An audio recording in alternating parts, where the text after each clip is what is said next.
لوگوں نے سنیت کا مطلب ہی غلط بنا لیا.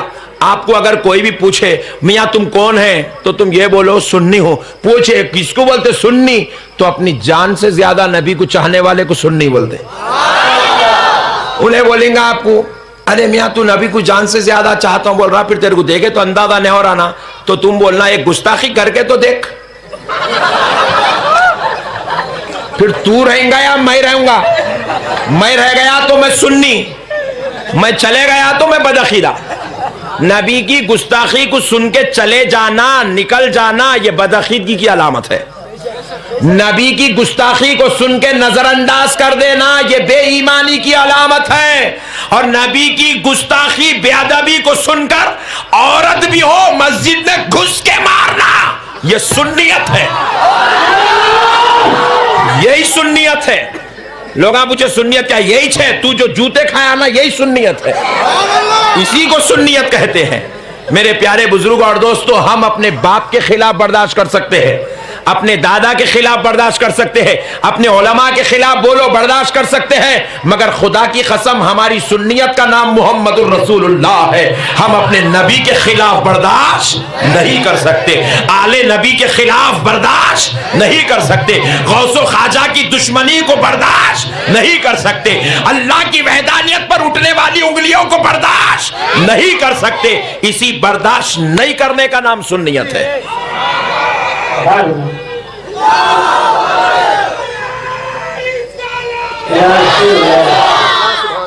لوگ سنیت کچھ نہیں سمجھے میرے بھائی. سنیت بولتے کس کو؟ نبی کو اپنے جان سے زیادہ چاہنے کا نام سنیت ہے. اب آؤ ایک سنی کی بات سنا تو ابھی بازو والوں کے بارے میں بات کریں گے. ایک سنی کی بات سن لو جو دربار رسالت میں بیٹھا کرتا تھا, نماز فجر پڑھا کر بیٹھے ہوئے ہیں, مجلس رسول میں ایک یہودی آیا, آ کر صحابہ اکرام کے جھرمٹ کے بیچ میں کھڑا ہوا اور کھڑے ہو کر کہنے لگا اے محمد صلی اللہ علیہ وآلہ وسلم, کل رات آپ کے صحابی نے اپنی بیوی کا قتل کر دیا ہے, کل رات آپ کے صحابی نے اپنی بیوی کا قتل کر دیا ہے. ذرا غور سے سنو نوجوانوں, یہودی نے کہا اے محمد صلی اللہ علیہ وسلم, کل رات آپ کے ایک صحابی نے اپنی بیوی کا قتل کر دیا ہے, کیا آپ کے مذہب میں قتل کی اجازت ہے؟ کیا اپنی بیویوں کو قتل کرنے کی اجازت آپ نے دے رکھی ہے؟ اللہ اکبر کبیرہ. اسلام کے قانون پر طنز کرنے لگا, رسول اللہ کی ذات پر انگلی اٹھانے لگا. ایک صحابی رسول جن کے بارے میں یہ کہا جا رہا ہے کہ انہوں نے اپنی بیوی کا قتل کر دیا, تو رسول کائنات علیہ السلام نے اپنے صحابہ کے بیچ میں اعلان کیا کون ہے وہ شخص جس نے اپنی بیوی کا قتل کیا؟ وہ اٹھ کر کھڑا ہو جائے, وہ اٹھ کر کھڑا ہو جائے, وہ اٹھ کر کھڑا ہو جائے. کون ہے وہ جس نے اپنی بیوی کا قتل کیا؟ ایک بار حضور نے آواز دی, کوئی کھڑا نہ ہوا. دوسری بار حضور نے آواز دی, کوئی کھڑا نہ ہوا. تیسری بار حضور نے کہا اس کو اس کے رب کا اور اس کے رسول کا واسطہ, جس نے کل رات اپنی بیوی کا قتل کیا وہ اٹھ کر کھڑا ہو جائے. تو صحابہ کیا دیکھتے ہیں؟ آخری صف سے ایک صحابی کانپتے ہوئے لرزے کی حالت میں اٹھ کر کھڑے ہو گئے, لرزے کی حالت میں اٹھ کر کھڑے ہو گئے. اور جب وہ صحابی کھڑے ہوئے ہیں تو پیارے بزرگوں اور دوستوں, دیکھنے والوں کی آنکھوں نے دیکھا کہ وہ صحابی بغیر آنکھ والے ہیں, نابینا صحابی ہے, جن کو دکھائی نہیں دیتا تھا, وہ نابینا اٹھ کر کھڑے ہو گئے. رسول اللہ نے ان کو دیکھا تو آقا علیہ السلام نے اپنے پاس بلایا, صحابی ذرا ادھر آ جاؤ. وہ آخری صف میں کھڑے تھے, نبی نے اپنی قربت خاص میں بلا لیا, اپنے بازو میں بٹھایا اور پوچھنے لگے صحابی ذرا بتاؤ کیا تم نے اپنی بیوی کا قتل کیا؟ نسائی شریف کی حدیث ہے. رسول اللہ پوچھتے صحابی بتاؤ کیا تم نے اپنی بیوی کا قتل کیا؟ تو صحابی کہتے یا رسول اللہ وہ میری ام ولد تھی. ام ولد ایسی خاتون کو کہتے ہیں جو پہلے باندی تھی لیکن نکاح کر کے اس کو بیوی بنا لیا گیا ہو, اس کے ام ولد کہتے ہیں. قدیم زمانے میں باندیوں کا رواج تھا, آج باندیوں کا رواج نہیں ہے. ان باندی کو جب نکاح کر کے بیوی بنا لیا جاتا, اپنے نکاح میں لیا جاتا, تو اس کو ام ولد کہتے تھے. کہتے یا رسول اللہ وہ میری ام ولد تھی. حضور پوچھتے کیا تم نے اپنی بیوی کا قتل کیا؟ حضور وہ صحابی عرض کرتے ہیں یا رسول اللہ وہ بڑی خوبصورت تھی, حسن و جمال کی ملکہ تھی, اور مجھے میرا خیال بہت رکھا کرتی تھی, مجھے بے انتہا چاہتی تھی. یا رسول اللہ میں اس کو بے انتہا چاہتا تھا. پھر حضور تیسری بار پوچھتے ہیں صحابی کیا تم نے اس کا قتل کیا؟ وہ عرض کرتی ہے, وہ صحابی عرض کرتے ہیں یا رسول اللہ اللہ نے اس کے ذریعے سے 2 نور والے بچے مجھ کو عطا کیے تھے. 2 نور والے نہ ہوں مگر میں اپنی بیوی کی آنکھوں سے دنیا دیکھا کرتا تھا. یا رسول اللہ میں اپنی بیوی کو بے انتہا پیار کرتا کرتا تھا, بڑی اخلاق کی ملکہ تھی, بڑی صاف کردار عورت تھی, بڑی پاک دامن عورت تھی. حضور پوچھ رہے کیا تم نے قتل کیا؟ یہ تعریف کرتے جا رہے ہیں, اپنی بیوی کا حلیہ سناتے جا رہے ہیں, اپنی بیوی کی عظمت بیان کر رہے ہیں. حضور نے پھر پوچھا اے صحابی بتاؤ کیا تم نے اس کا قتل کیا؟ تو صحابی عرض کرتے یا رسول اللہ اس نے آج سے کل کی رات سے پہلے 2 مرتبہ آپ کی رسالت پر شک کرنے والے جملے کہے تھے.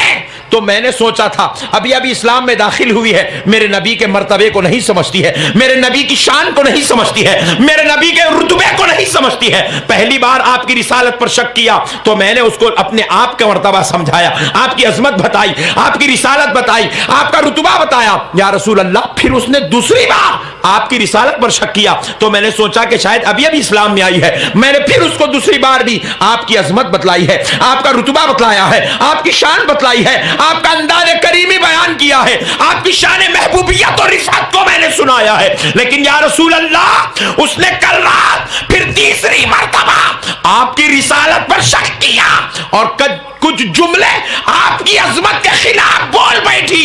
میری غیرت ایمانی گوارا نہ ہوئی کہ میرے نبی کے خلاف بولتی ہے. میری لخت جگر ہے تو کیا ہوا, میری آنکھوں کی ٹھنڈک ہے تو کیا ہوا, 2 نور والے بچوں کی ماں ہے تو کیا ہوا, اچھی اخلاق کی ملکہ ہے تو کیا ہوا, پاک دامن ہے تو کیا ہوا, جو میرے نبی کی نہ ہو سکی. میں نے کہا وہ میری بھی نہیں ہو سکتی ہے, میں نے کہا وہ میری بھی نہیں ہو سکتی ہے. یا رسول اللہ میں آنکھوں کا اندھا گھر کے کونے کونے میں ہاتھ مارتا گیا, کوئی چیز ڈھونڈنے لگا. یا رسول اللہ ڈھونڈتا ایک خنجر میرے ہاتھ کو لگا. میں نے خنجر اپنے ہاتھ میں اٹھایا, اس کو بلایا, تخت پر لٹایا اور یہ خنجر لے کر میں نے 70 مرتبہ اس کے جسم پر بھونکتا گیا,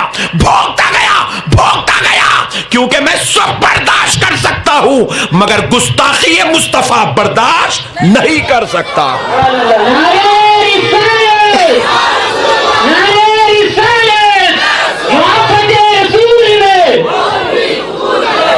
یا رسول اللہ میں سب کچھ برداشت کر سکتا ہوں لیکن آپ کی گستاخی کو برداشت نہیں کر سکتا. یا رسول اللہ اس نے آپ کی عظمت پر انگلی اٹھائی تھی. ذرا غور کرو دوستو, آج لوگ بول رہے ہیں صحابہ والا کام, صاحب کون سا کام رے؟ 40 دن بوریے بسترے لے کے چلے جانا, یہ صحابہ والا کام ہے. بدنام کر رہا تو صحابہ کو, خدا کی قسم 1.5 لاکھ صحابہ میں ایک صحابی بھی 40 دن کی جماعت تھی نہیں. جماعت تو جاتے کہاں سے جی؟ یہ سب آپ نکالے سوئے, لوگوں کو حولا بنانے کے مشنریاں آپ فٹ کرے سوئے. کون سا صحابہ والا کام رہے بھائی؟ صحابہ اکرام ایسا بولے کیا مسجد میں کھڑے رہ کے ذرا بیٹھو بھائی دین کی بات ہوں گی؟ کون صحابی بولے ایک دلیل لے کیا؟ کون سے صحابی 4 مہینے بیوی بچوں کو, اماں جان کو, بابا جان کو چھوڑ کے چلے گئے؟ ایک دلیل لے کیا؟ حولا بنا رہے نوجوانوں تم کو. ان لوگوں کو معلوم ہے تم لوگ مسجدوں کو نہیں آتے, ان لوگوں کو معلوم ہے تم لوگ جمعے کے دن بھی مولانا لوگوں کے قریب نہیں بیٹھتے, بیانہ نہیں سنتے. ان لوگوں والے حولے بنانے کی مشنری ہے, جہاں بولے وہاں فٹ کرو, لگاؤ. 5 ڈبے پہ گئے وہاں شروع ہو گئے, ترکاری کی دکان پہ گئے وہاں شروع ہو گئے, آٹو میں بیٹھے وہاں شروع ہو گئے, رکشے میں بیٹھے وہاں شروع ہو گئے, ٹھیلے بنڈی کرنے بیٹھے وہاں شروع ہو گئے, کرانہ اسٹور پہ گئے وہاں شروع ہو گئے. کیوں؟ ان لوگ معلوم ہے یہ حولے مسجد کو جاتے نہیں, مولما کے باتاں سنتے نہیں. پکڑو لیو ڈالو گڑے میں, لیتے جاؤ تھیلے میں ڈالتے جاؤ, لیتے جاؤ تھیلے میں ڈالتے جاؤ. اوپر سے ایسا تاگا بن دیا بولے نکل رہے, نہیں. ارے تیرے بابا فاتحہ والے, تو پیدا نہیں ہوا تو درگاہ کو جا کے منت کرے سو تو پیدا ہوا سو نکل. نہیں میں نہیں چھوڑتا ہوں. ارے تو پیدا نہیں ہو رہا تھا تو حضرت کے پاس گئے رہے, وہ میر مومن صاحب قبلہ کرنے جا کے منت کرے سو تو پیدا ہوا سو ہے. بولے کچھ بھی ہوں گا, میں اپنے چھوڑتا, جماعت بول رہا. کیونکہ بیکار لوگوں کو پکڑنا ان کا فلسفہ ہے, ان کا قانون ہے. ان لوگوں علماء کے پاس, مولانا محبوب صاحب کو پوچھو اب تک کون تو بھی آئے کیا, جبکہ انہوں بھی ایک محلے میں رہتے. میں بھی حیدرآباد کا ہی چھوں, میرے پاس کوئی بھی نہیں ہے. علامہ ذاکر صاحب آپ کے علاقے میں مدرسہ چلا رہے ہیں, کوئی نہیں آتا ان کا. نکائی کو آئیں گے اس کو معلوم ہے موت پکاری. انہیں تو آپ کو ڈھونڈتا, کہاں ہے یہ بغیر طہارت کے, کہاں ہے یہ,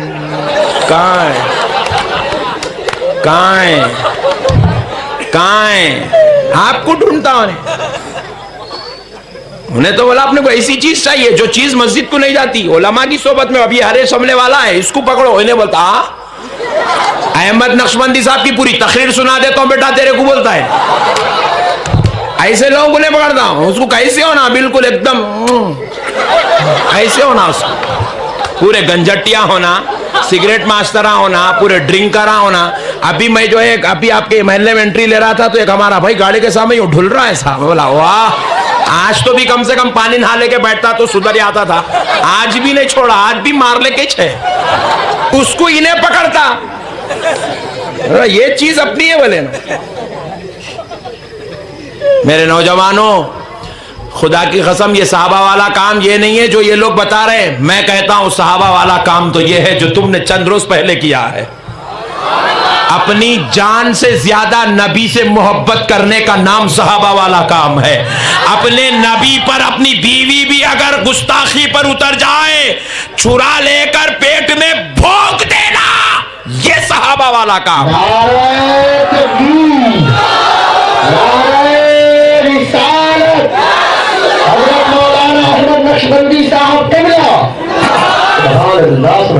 صحابہ والا کام تو یہ ہے, صحابہ نے یہ کیا. ایک اور بتاؤں, یہ سنیت ہے جی, اس کو بولتے سنیت, اس کو بولتے سنیت. اپنی جان سے زیادہ, اپنے باپ سے زیادہ, اپنی اولاد سے زیادہ, اپنی ماں جان سے زیادہ, اپنی اہلیہ سے زیادہ, اپنی بہنوں سے زیادہ, اپنے بھائی سے زیادہ, اپنے دوست سے زیادہ نبی محترم سے محبت کرنے کا نام سنیت ہے.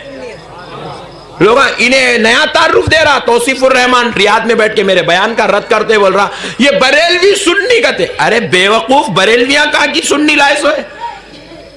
سنیت کی تحفظ کرنے والی جماعت کا نام بریلوی ہے, مگر تو تعارف ہی غلط دے رہا. سنیت کا تعلق بریلوی سے نہیں ہے, سنیت کا تعلق نظامیہ سے نہیں ہے, سنیت کا تعلق اشرفیت سے نہیں ہے, سنیت کا تعلق تو آمنہ کے لال سے ہے, سنیت کا تعلق فاطمہ کے بابا سے ہے, سنیت کا تعلق امام حسین سے ہے, سنیت کا تعلق مولا علی حیدر کرار سے ہے, سنیت کا تعلق بغداد والے غوث اعظم سے ہے, سنیت کا تعلق اجمیر والے غریب نواز سے ہے.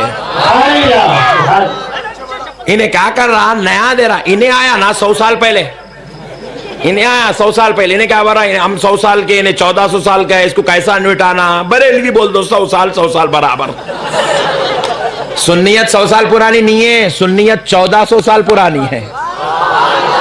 اور یاد رکھو نوجوانوں, یہ جتنے جماعت والے ہیں, یہ ہر جماعت کا بانی کوئی ملا ہے, کوئی مولوی صاحب بانی بن گئے, فاؤنڈر. کوئی مولوی صاحب کچھ جنون چڑھ گیا رات میں, صبح اٹھ کے ایک جماعت بنا دی ہے. مولوی صاحب کو رات میں خواب دکھا, صبح اٹھ کے ایک جماعت بنا دی ہے. ایک ملا جی بنائے, ایک حضرت جی بنائے, ایک حفظہ اللہ تعالی بنایا, ایک شیخ صاحب بنایا, ایک انہیں بنایا, ایک انہیں بنایا. یہ 73-72 جماعتیں 72 ملاؤں کی ہے. یہ جو جماعت اول جس کا نام اہل سنت والجماعت ہے, یاد رکھو اس جماعت کے فاؤنڈر کا نام امام انوار اللہ فاروقی نہیں ہے, اس جماعت کے فاؤنڈر کا نام امام احمد رضا نہیں ہے, اس جماعت کے فاؤنڈر کا نام حضرت داتا گنج بخش علی حجویری نہیں ہے, اس جماعت کے فاؤنڈر کا نام غریب نواز غوث اعظم نہیں ہے. یہ جماعت کے فاؤنڈر و بانی کا نام امام حسین مولا علی ابوبکر صدیق نہیں ہے. یہ جماعت کسی ملا کی جماعت نہیں, یہ جماعت کے فاؤنڈر کا نام محمد الرسول اللہ, محمد الرسول اللہ. یہ رسول اللہ کی جماعت ہے. کس کی جماعت ہے؟ یہ رسول اللہ کی جماعت ہے. ذرا زور سے بولو, کس کی جماعت ہے؟ رسول اللہ کی جماعت ہے. پیارے بزرگوں اور دوستو, یہ اہل سنت والجماعت رسول اللہ کی جماعت ہے. اور اب بازو والے جتنے پہنے ہیں, کوئی ملا جی بنا دیے, کوئی حضرت جی بنا دیے, کوئی شیخ صاحب, کوئی حفظہ اللہ تعالی سعودی میں بیٹھے جماعت بنا دی. ارے بولا تو متوے ہے, تو پہلے رومال سنبھالنا سیکھ, تیرا رومال ہی گر جا رہا یوں یوں کرنے سے, تو کہاں جماعت بنا رہا رے. پیارے بزرگ اور دوستو, اللہ کے واسطے ان کے مسائل کو سمجھو. اب ایک بات یاد رکھو, جب تم مر جائیں گے نا, سنو, جب تم مر جاؤ گے, میں مر جاؤں گا, بازو والے بھی مر جائیں گے. جب بازو والے مر جائیں گے تو بازو والوں کو بچانے کے واسطے ان کی خبر میں ان کے جماعت کے امیر صاحب آئیں گے. قبرستان کو گاڑنے نہیں جائیں گے, بچانے کے آئیں گے مٹھی, کیونکہ امیر صاحب رہیں گے ہی نہیں, 40 دن کے واسطے باہر گئے ہوئے ہوں گے. امیر صاحب آئے بات خبر, اللہ چلے گئے, اللہ چلے گئے. ارے بہت اچھے تھے مرحوم, بہت محنت کرتے تھے, جو نیاتے تھے ان کو بغیر طہارت بھی مسجد کو پکڑ کے لاتے تھے, مرحوم چلے گئے. ایسی باتیں ہوں گی جب کوئی جماعت والا مر جائے, اس کو بچانے کے لیے اس کی خبر میں کوئی ملا جی نہیں آتے, کوئی حضرت جی نہیں آتے, کوئی شیخ صاحب نہیں آتے, کوئی سعودی کا پرنس نہیں آتا, کوئی اہل حدیث کا امیر نہیں آتا, مگر سنیو تم اپنی قسمت پہ ناز کرو, فخر کرو, اللہ نے تمہیں سنیت میں پیدا کیا ہے, تم اپنی قسمتوں پہ ناز کرو. سنیو جا کر آج تم اپنے ماں باپ کے قدم کو چومو کہ ان کے صدقے اللہ نے تمہیں سنیت میں رکھا ہے, کہ یہ تمہارے ماں باپ کی جو سنیت سے تعلق رکھتے ہیں, تو تم آج اہل سنت والجماعت میں پیدا ہوئے اور کام کر رہے ہو. اے سنیو اپنی قسمت پہ ناز کرو, جب تم مر جاؤ گے تمہارا بھائی, تمہارا باپ, تمہاری ماں جان, تمہاری بیوی, تمہارے بچے بھلا ہی تمہاری خبر میں نہیں آتے ہو, مگر کان کھول کے سن لو, تم جس جماعت کے ماننے والے ہو وہ جماعت کا بانی, وہ جماعت کا فاؤنڈر آمینہ کا لال تم کو بچانے کے لیے تمہاری خبر میں تشریف لائے گا.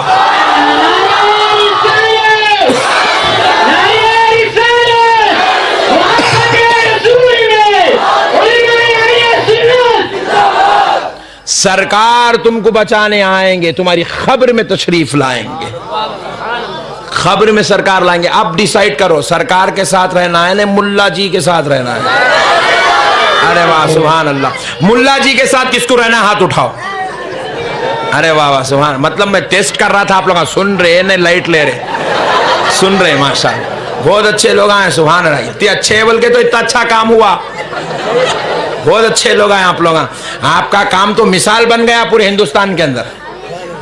اللہ ہر مسلمان کو آپ کے جیسا کام کرنے کی توفیق عطا فرمائے. پیارے بزرگ اور دوستو, اور ذرا غور کرو کہ اس جماعت کی حفاظت اور نبی کی عزت کے لیے بزرگان دین نے بڑی بڑی بڑی بڑی قربانیاں دی ہیں. سرکار امام حسین جب کربلا کے میدان میں تشریف لائے تو کس لیے تشریف لائے؟ اس جماعت کی حفاظت کے لیے تشریف لائے, اللہ کے دین کی حفاظت کے لیے تشریف لائے, نانا کے لائے ہوئے اسلام کو بچانے کے لیے تشریف لائے, اللہ کی نازل کردہ قرآن کی حفاظت کے لیے تشریف لائے. اور میرے پیارے نوجوانوں, جب انہوں نے اپنی جان قربان کر کے سنیت کی حفاظت کی تو ہم بھی انہی کے غلام ہیں, ان کے نقش قدم پہ چل کر کچھ نہ کچھ تو ایسا کام ضرور کریں گے تاکہ دیکھنے والا سمجھ جائے یہ امام حسین کا غلام ہے. آؤ نوجوانوں, سنیت کیا ہے ذرا غور سے سنو. حضرت سیدنا عبد الرحمن ابن عوف رضی اللہ تعالیٰ عنہ, یہ وہ صحابی ہیں جنہوں عشرہ مبشرہ میں سے ہیں. کس میں سے ذرا بولو؟ عشرہ مبشرہ. عشرہ مبشرہ ان کو کہتے ہیں جن کو رسول اللہ صلی اللہ علیہ وسلم نے اپنی مجلس میں بٹھا کر کہا ہو کہ ابو بکر تم جنتی ہو, عثمان تم جنتی ہو, علی تم جنتی ہو, عمر تم جنتی ہو, عبد الرحمن ابن عوف تم جنتی ہو, سعد بن ابی وقاص تم جنتی ہو. آقا علیہ السلام نے ایسے 10 لوگوں کو جنت کی خوشخبری دی. ان 10 میں سے ایک شخصیت کا نام حضرت عبد الرحمن ابن عوف ہے, صحابی رسول ہے حضرت عبد الرحمن ابن عوف. ذرا نوجوانوں غور کرو, میں کسی عام صحابی کی بات نہیں کر رہا ہوں, یہ عشرہ مبشرہ ہے جو رسول اللہ کے خاص صحابی ہیں, میں ان کی بات آپ کو سنا رہا ہوں. حضرت عبد الرحمن ابن عوف رضی اللہ تعالیٰ عنہ ایک بار میدان جنگ میں, کہاں پر ہے ذرا بتائیں, یاد رکھو سبحان اللہ, میدان جنگ میں مسلمانوں کی طرف سے آپ جہاد کر رہے ہیں اور اپوزٹ میں کفار, مشرکین, یہود اور نصارہ کا ایک بہت بڑا قافلہ مسلمانوں پر ٹوٹ پڑ رہا ہے. حضرت عبد الرحمن ابن عوف اتنے بڑے جنگجو اور تلوار باز تھے, تیر باز تھے, جو کوئی آپ کے سامنے آتا آپ اس کو زیر کر دیتے, آپ کی تلوار کے سامنے ٹک نہیں سکتا تھا. کیسے ٹک سکتا ہے؟ جس کے پاس اللہ کی حمایت اور رسول اللہ کی عزت ہو, خدا کی قسم اس کے سامنے کوئی جیت نہیں سکتا ہے. پیارے بزرگ اور دوستو, حضرت عبد الرحمن ابن عوف رضی اللہ تعالیٰ عنہ میدان جنگ میں ہیں,